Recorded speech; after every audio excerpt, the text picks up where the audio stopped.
Olá, pessoal! E vamos aqui hoje em mais um vídeo do nosso Dicas que a Nath curte. E hoje eu venho com uma dicasinha bem prática relacionada ao parágrafo argumentativo de vocês, né? Ao parágrafo argumentativo das dissertações argumentativas, que muitas vezes vocês acabam deixando lacunas em aberto. Então, eu gostaria de mostrar aqui, tentar mostrar para vocês alguns tipos de dúvida que os parágrafos de vocês podem apresentar e que vai ser penalizado no critério da coerência textual. Então, assim, vamos partir dessa imagem aqui, ó, o desenvolvimento de ideias, né? Acho que todo mundo nessa altura do campeonato já tá craque e sabe que o ideal é que esse parágrafo argumentativo ele tenha pelo menos 4 períodos e que esses períodos seja o desenvolvimento de um tópico frasal, né? Então, esse tópico frasal aqui, ó, é a frase resumo do parágrafo de vocês. É aquela frase que tem que apresentar o argumento, né? A relação do argumento com o tema. E aí, esse parágrafo tem que ir sendo desenvolvido, né? Então a gente vê aí o bonequinho progredindo, né, na progressão textual.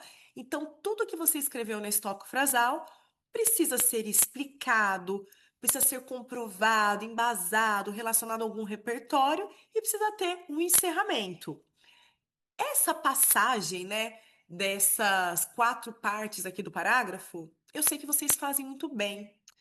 A grande questão é que, às vezes, quando você está fazendo uma explicação, ou quando você, às vezes, está apresentando um repertório, ou até no fechamento desse parágrafo, vocês utilizam termos que, por antes não terem sido mencionados, precisam ser explicados. Então, esse é um tipo de lacuna muito comum que eu queria que vocês prestassem atenção aqui agora. Então, por exemplo, ó, eu trouxe o exemplo de um parágrafo para a gente ler juntos. Então, aqui, ó, esse parágrafo que a gente vai ler e vocês vão perceber como que ele nos engana. Então, olha lá, ó. Além disso, é válido ressaltar que a lacuna no sistema de educação potencializa essa conjuntura. Isso acontece porque, desde o século XX, com a implantação de um formato tradicionalista de ensino pelo ex-presidente Vargas, cristalizou-se um modelo educacional. Nessa perspectiva, com o desconhecimento de parte da população sobre a relevância da garantia de direitos, há uma invisibilização da situação sofrida pelas pessoas que não possuem documentos basilares. Como consequência disso, mantém-se o quadro de ausência de ações sociais efetivas no que tange à reversão desse contexto.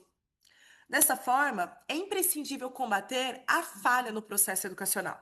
Então, peraí, vocês conhecem, que eu sei, o tema do Enem de 2021, que foi a invisibilidade e registro civil, garantia de acesso à cidadania no Brasil.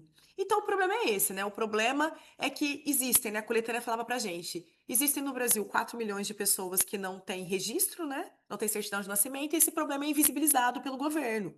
E, como consequência, né, as pessoas não têm direito de cidadão. Então, quando a gente lê esse parágrafo, ele nos engana. Porque a hora que a gente lê até esse primeiro ponto final aqui, né, a conjuntura, a gente percebe que a lacuna no sistema de educação potencializa o problema. Perfeito. Então, o meu argumento é a lacuna no sistema da educação. Ótimo. Na sequência, ele explica de onde, né, saiu esse elemento. E aí ele conta que ele está se baseando no governo do presidente Vargas. Então aqui a gente tem um embasamento, um repertório. Que a partir desse repertório, né, ó, nessa perspectiva, opa, desculpa, nessa perspectiva aqui, ele vai explicar o porquê que essa lacuna no sistema de educação faz com que as pessoas não se registrem. Então, até esse ponto final aqui, a gente tem a explicação, né, até esse ponto final da reversão desse contexto. E o último período, que é a letra D. Então, se a gente voltar no slide anterior, a gente percebe que ele tem o tópico frasal. A gente percebe que ele faz uma inversão aqui, né? Ele trabalha o repertório primeiro, depois faz o comentário, a explicação e encerra. Então, quando a gente bate o olho nesse parágrafo, parece que está perfeito. Só que, na verdade, tem alguns termos aqui que não foram antes mencionados. Esse aqui é o segundo parágrafo do texto. É a primeira vez que eu estou apresentando esses elementos.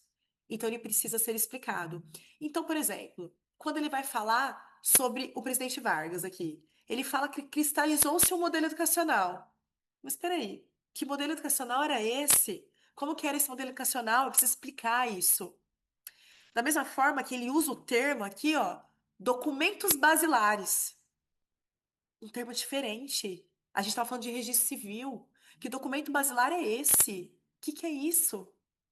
Da mesma forma que no final do parágrafo aqui, ele fala que é imprescindível combater a falha no processo educacional. Mas peraí, o parágrafo dele não responde por que é imprescindível combater. Então, eu tenho aqui três focos de lacunas nesse parágrafo que comprometem a coerência do texto, que é muito comum, né, apresentar nos parágrafos de vocês. Então, essas perguntinhas que eu fui fazendo aqui para esse parágrafo que a gente está vendo, eu respondi no seguinte aqui, ó, com as informações em vermelho, para vocês verem as lacunas sendo preenchidas, né? Então, por exemplo, eu questionei o modelo educacional. Aqui é explicado, ó, que modelo educacional é esse? Que negligencia o aprendizado de temas transversais a exemplo de concepções básicas da cidadania. Então, a gente tem aqui, por exemplo, o pronome relativo que está dando, né, essa explicação. Eu falei sobre os documentos basilares. O que são isso, né? Como a certidão de nascimento. Então, a gente tem o conectivo como aqui completando a explicação, preenchendo a lacuna.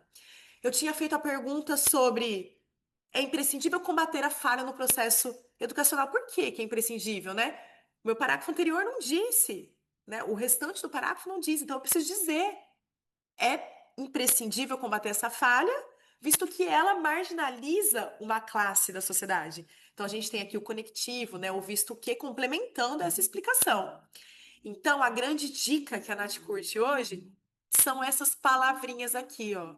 É muito necessário, se obrigue, no meio do parágrafo argumentativo de vocês, usar palavrinhas como em outras palavras, em outros termos, isto é, ou seja, já que, visto que, porque, em virtude de, isso ocorre porque, haja vista que. Porque esses elementos, eles vão complementar as informações de vocês, que são os focos de lacunas que mais aparecem. Espero que tenham gostado e a gente se vê no próximo Dicas que a Nath curte. Tchau, gente!